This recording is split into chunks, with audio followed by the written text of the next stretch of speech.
friends, how are you? Welcome into the another session of the chapter number 2.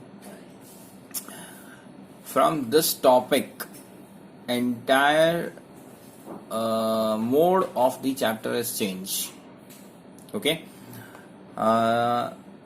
this theory is a bit different from the other, and it should be at the last session of the capacitor, or every theory which is regarding to or around the topic of capacitor and capacitance. Okay, this theory should be after that.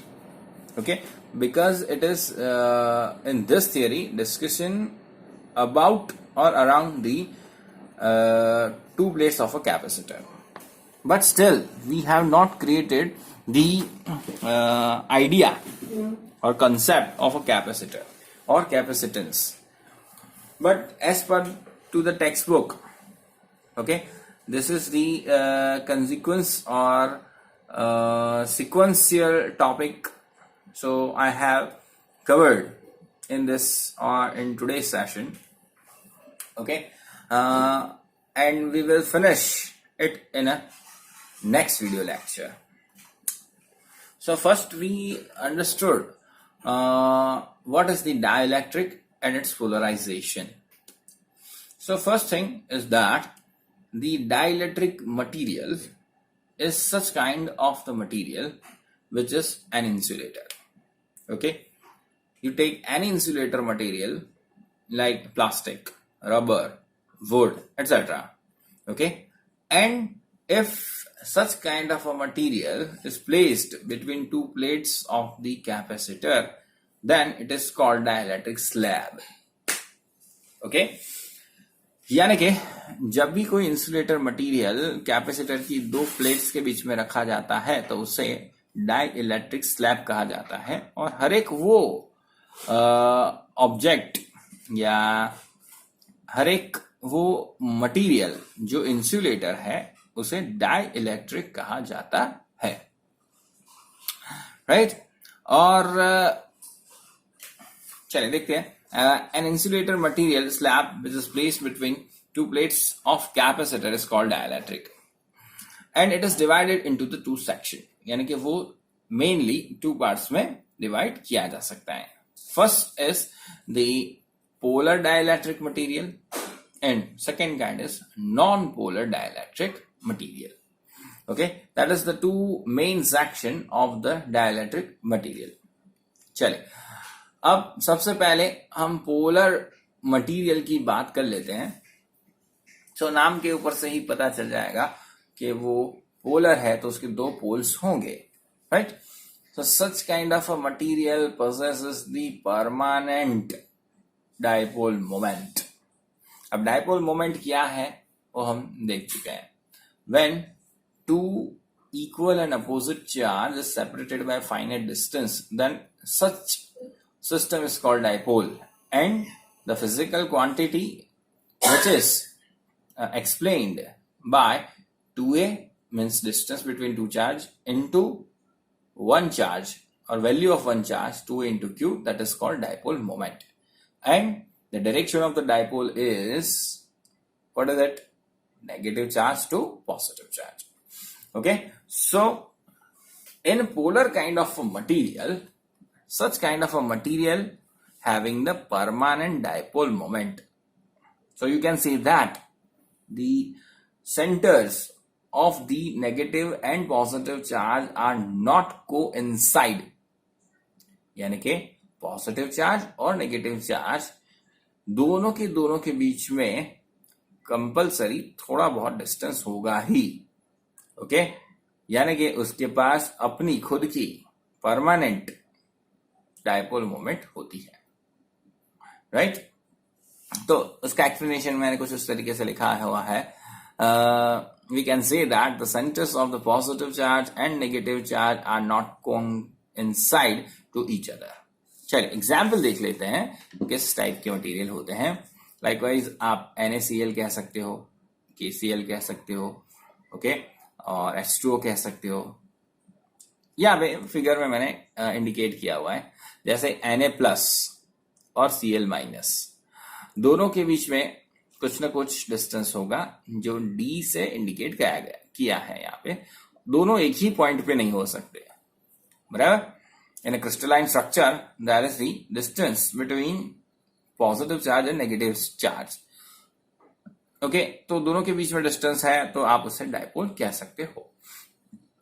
Okay, अब क्या होगा कि in general phenomena, यानी कि सामान्य तौर पर जब भी मटेरियल को एक्सटर्नल इलेक्ट्रिकल फील्ड में नहीं रखा होता है, ओके, तब ये सारी डायपोल मोमेंट जो है या सारी डायपोल जो है वो रैंडमली यानी अस्त व्यस्त आर्बिटरी मेथड में या मैनर में होती है, और उससे क्या होगा, रिजल्टेंट डायपोल मोमेंट 0 होगी। Okay, you can say that in general form, according to the thermal vibration, the dipoles are moving here and there, यानी कि अस्त व्यस्त होती है, तो उसके पास रिजल्टेंट डायपोल मोमेंट 0 होती है। Okay, but whenever such kind of a material is placed in a external electrical field, यानी कि इस टाइप की मटेरियल को जब एक्सटर्नल फील्ड में रखा जाता है तो क्या होगा, now such dipole moments are arranged और aligned in direction of the external electrical field, यानी कि so when such kind of the material is placed in external electrical field, all dipoles arrange itself in a direction parallel to the external electrical field, यानी कि सारी dipole moments अपने आप को external field जिस direction में है उसी डायरेक्शन में अपने आप को अलाइन कर लेती है। ओके, तो अगर ऐसा हुआ तो हम क्या कह सकते हैं, पहले परमानेंट डायपोल क्या थी पर 0 थी, रिजल्टेंट 0 थी, अब 0 नहीं होगी। ओके, क्योंकि वो सारी की सारी अलाइन हो चुकी है। तो हम क्या कह सकते हैं कि डाइलेक्ट्रिक जो मटेरियल था उसका पोलराइजेशन हुआ, अब नेगेटिव पोल्स और पॉजिटिव पोल्स अलग अलग हो गए। Okay, so we can say that in this sense this dielectric has been polarised, और पोलर यानी कि पोल अलग अलग होने की इस घटना को पोलराइजेशन कहा जाता है। Okay, when the positive and negative poles are separated by a particular phenomena और by particular method, then such kind of the phenomena is called polarization, right. चलिए, so here the thermal vibration also may deviate the polarization, यानी कि external field में polarisation हो गया, यानी कि external electrical field के अलाइंड सारी की सारी जो डायपोल्स थी मटेरियल की वो अलाइन हो गई, बट मैकेनिकल और थर्मल वाइब्रेशन के कारण ये पोलराइजेशन में कहीं ना कहीं डिस्टर्ब आ सकता है। ओके, चले, इन absence of the electrical field, जैसा मैंने अभी बताया वो यहाँ पे लिखा हुआ है, in absence of external electrical field all dipoles arranged arbitrary, यानी कि रैंडम डायरेक्शन में होती है, in such way that the resultant dipole moment is always 0, यानी किस तरीके से रैंडम होती है, जिससे रिजल्टेंट डायपोल मोमेंट क्या रहे, 0 रहे, उस तरीके से अरेंज होती है। ओके, आगे बढ़ते हैं।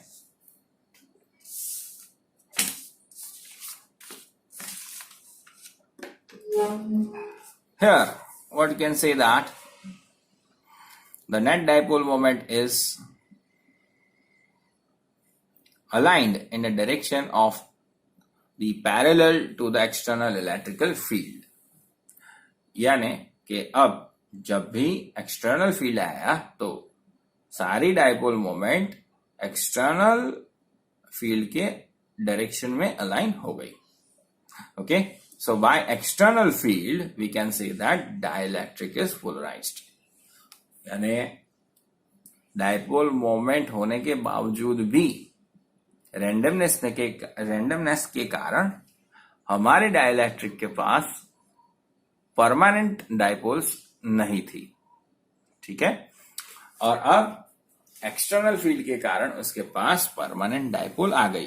तो इस प्रोसेस को हम क्या कह सकते हैं? पोलराइजेशन. ठीक है, अब इसका दूसरा पार्ट लेते हैं, यानी कि नॉन पोलर मॉलिक्यूल्स है या नॉन पोलर डाइलेक्ट्रिक्स हैं, वो किस प्रकार के होंगे. चले, तो non polar molecules means such kind of the molecules where the centers of the positive and negative charge are coincide. यानी एक ही पॉइंट पे आप कह सकते हो कि पॉजिटिव चार्ज और नेगेटिव चार्ज जुड़े हुए हैं. ठीक है, तो जैसा फिगर में बताया कि पॉजिटिव और नेगेटिव चार्ज के पॉइंट एक ही जगह है. Centres of the charge is coincide. अब इसको मैं एक्सटर्नल फील्ड में रखता हूं तो क्या होगा?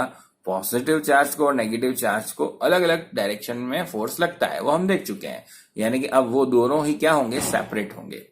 If the positive poles and negative poles और positive charge and negative charge are separated by some distance, then such kind of the phenomena is called dipole, and dipole always possesses some dipole moment. Okay, so now before the field is applied it or external field is applied it, you can see that there is no any distance between two charges, and after applied the external field, here we have we have the distance between two charges that is indicated by the small d. So now you can say that it possesses the dipole moment. Okay, so in external field the centers of the charge are separated, and this process is called the polarization. Okay, चलिए लिखते हैं. So in absence of electrical field, dielectric material do not possesses any dipole moment. यानी कि जैसा आगे हमने देखा, polar के पास पहले से ही थी बट रैंडम थी तो टोटल 0 था. इसके पास तो है ही नहीं. ओके, तो 0 बताने का कोई सवाल पैदा ही नहीं होता. ओके, चल, इन सच when such dielectric material or such dielectrics placed in a external field, charges experience the force. यानी कि दोनों चार्ज को फोर्स लगेगा अलग अलग डायरेक्शन में, in opposite direction, and they separated by some distance delta. You can indicate it by delta, you can indicate it by d. Okay, so according to the definition, P dipole moment, that is equals to Q, यानी कि charge multiplied by distance that we have taken delta. Okay, so dipole moment P is equals to Q into delta. Now it possesses the dipole moment. So in such a way we can say that the dielectric material has been polarized. Okay, polarization का मतलब क्या होता है कि positive और negative charge को अलग होना फाइनाइट डिस्टेंस से.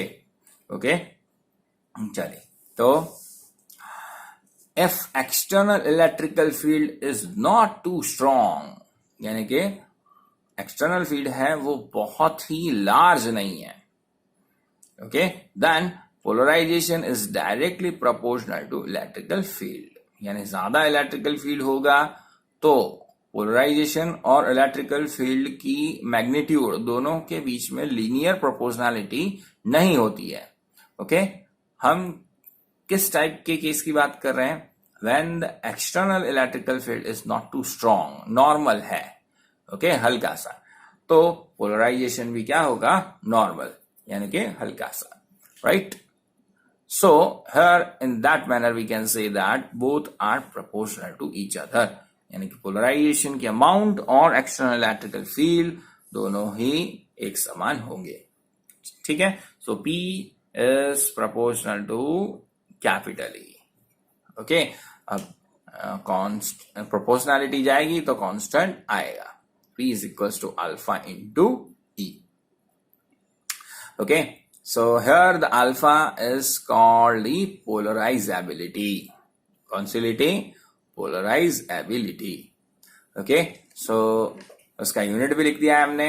Unit of alpha is mc square.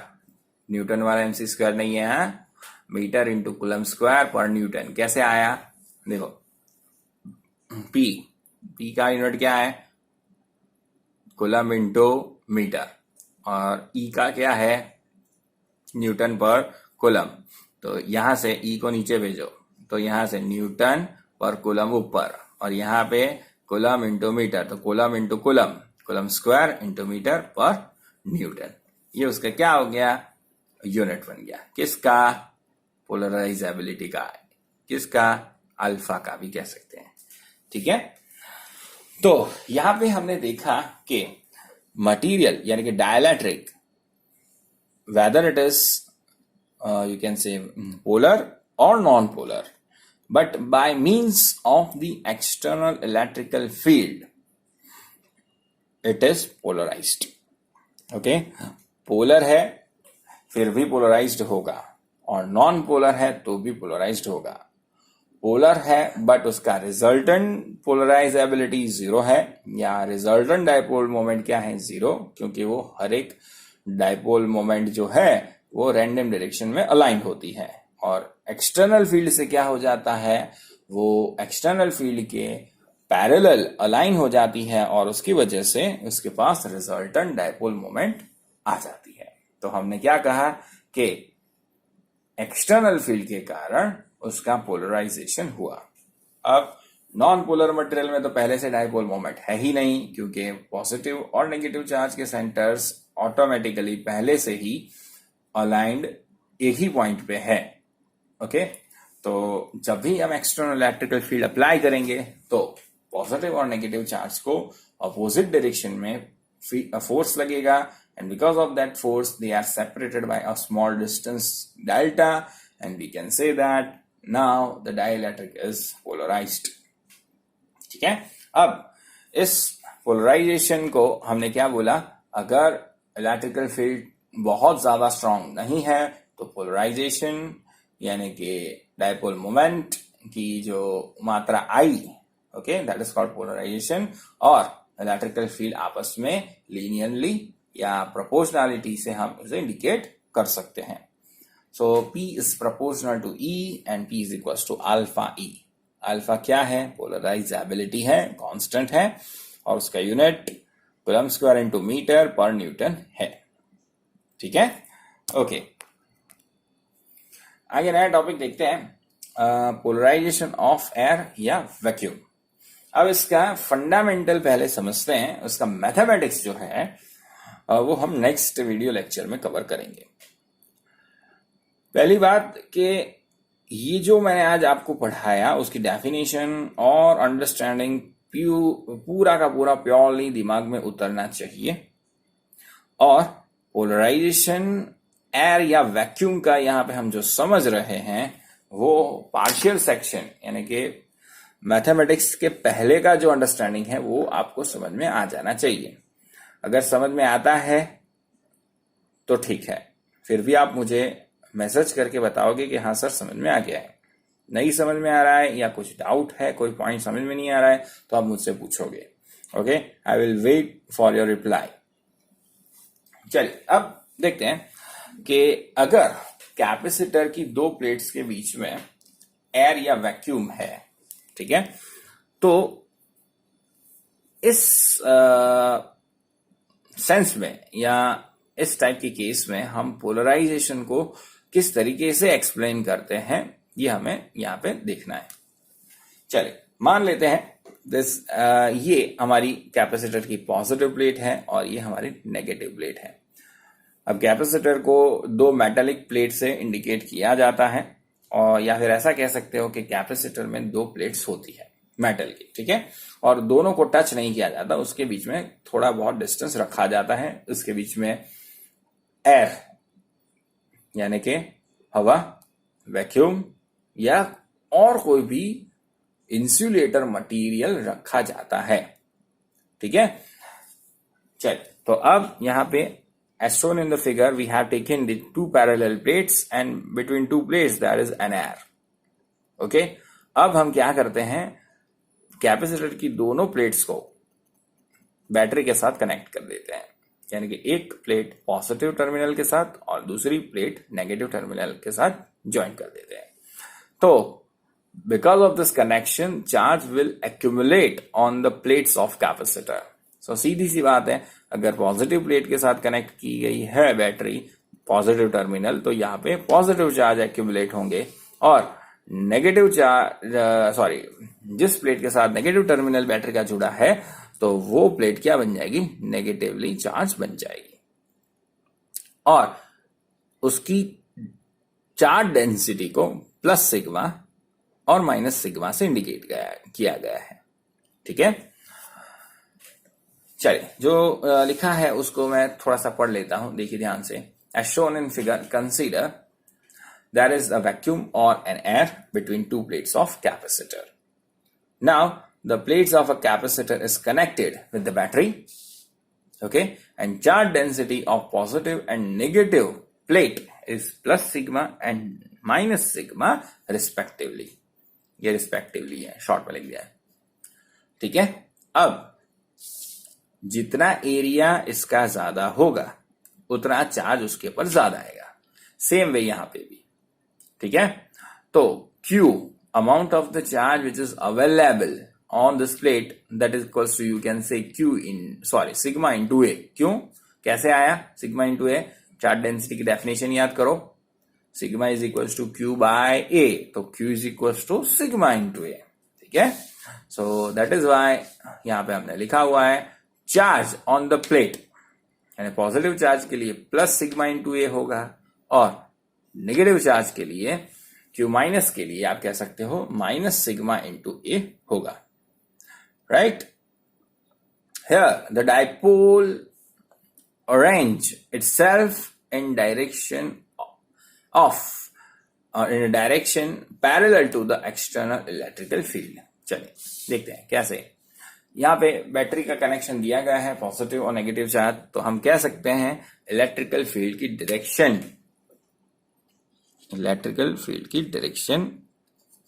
ये है, direction of the electrical field. ये मैंने इंडिकेट कर दिया. कैसे, पॉजिटिव चार्ज से नेगेटिव चार्ज की ओर. ठीक है, और आप देख सकते हो सारी की सारी डाइपोल्स उसके पैरेलल में अरेंज हो गई. ठीक, ओके. अब देखिए नेक्स्ट पॉइंट क्या लिखा है मैंने, net effect of the adjacent charge is zero. We can say that the resultant dipole moment is created by only the charge which is induced at the plate. Figure पे देखिए, चलिए plus charge minus charge, plus charge minus charge, तो ये सारी dipole moment, okay, यानी कि adjacent charge की जो है वो सारी की सारी डाइपोल मोमेंट क्या करेगी, एक दूसरे की इफेक्ट को नलिफाई कर देंगे. ठीक है, तो resultant charge density resultant dipole moment आपकी किससे क्रिएट होगी, ये देख लीजिए. प्लेट के पास से शुरू करते हैं, तो पॉजिटिव प्लेट्स के पास नेगेटिव चार्ज ही अट्रैक्ट होंगे, तो यहाँ पे सारे नेगेटिव चार्ज, फिर उसके साथ पॉजिटिव, फिर उसके साथ नेगेटिव, फिर उसके साथ पॉजिटिव, ऐसा शो किया गया है. बट यहाँ पे बात क्या है कि जो चार्जेस प्लेट से जुड़े हुए हैं, ओके, तो यहाँ पे मैंने यहाँ के उसका हाफ सेक्शन काट के इंडिकेट कर दिया. सेम वे ये नेगेटिव प्लेट है, तो यहाँ पे पॉजिटिव चार्ज सारे होंगे, तो इसे इंडिकेट कर दिया. अब बीच में जितने भी बचे वो सारे के सारे चार्जेस की रिजल्टेंट इफेक्ट क्या होगी, जीरो. ओके, यानी कि जितने भी चार्जेस पॉजिटिव प्लेट पर हैं और जितने भी चार्जेस नेगेटिव प्लेट के साथ अलाइंड है या जुड़े हुए हैं, वही इफेक्टिव चार्जेस कहे जाएंगे. और ये चार्जेस को bound charges, sigma B tends to bound, okay, और यही बाउंड चार्ज डेंसिटी कहलाएगी. ओके, यानी कि जो चार्जेस प्लेट के साथ बाउंडेड है उन्हें हम क्या कहेंगे, bound charges. Okay, and because of that charge, okay, यहां पे हमें जो डाइपोल मोमेंट मिलती है, okay, resultant dipole moment is created due to the bound charge. तो अब उनकी चार्ज डेंसिटी को हम क्या कहेंगे? बाउंड चार्ज डेंसिटी, ठीक है। And we can say the dielectric is polarised, यानी कि यहां पे जो हवा थी या वैक्यूम था, अब हम क्या कह सकते हैं कि ये अब पोलराइज्ड हो गया है, ठीक है। चलिए, polarization P is equals to Q into distance, simple सी बात है, ठीक है। डाइपोल मोमेंट की डेफिनेशन है, वही है पोलराइजेशन। तो Q क्या हम लिख सकते हैं? सिग्मा इंटू ए, पॉजिटिव चार्ज के लिए पॉजिटिव, नेगेटिव चार्ज के लिए नेगेटिव, ठीक है। तो P is equal to sigma into A into D. अब यहां पे हमने जैसा देखा कि जो भी चार्जेस है, ओके, यानी रिजल्टेंट चार्ज जिसने डाइपोल मोमेंट क्रिएट करके दी, वो फ्री चार्ज है कि बाउंड चार्ज है? तो हम कह सकते हैं कि because of the bound charge which is associated with the plate, they can only create the resultant dipole moment, ठीक है। So sigma B is called the bound charge density and D is the simple the distance between two plates of a capacitor, ठीक है। तो यहां पे जो polarisation हुआ because of the external electrical field, हमने क्या समझा कि वो पोलराइजेशन जो कुछ हुआ वो एक्सटर्नल इलेक्ट्रिकल फील्ड के कारण हुआ, और जो रिजल्टेंट डाइपोल मोमेंट आएगी वो किसके कारण आएगी? फ्री चार्ज के कारण के बाउंड चार्ज के कारण? The answer is it can only because of the bound charge, ठीक है।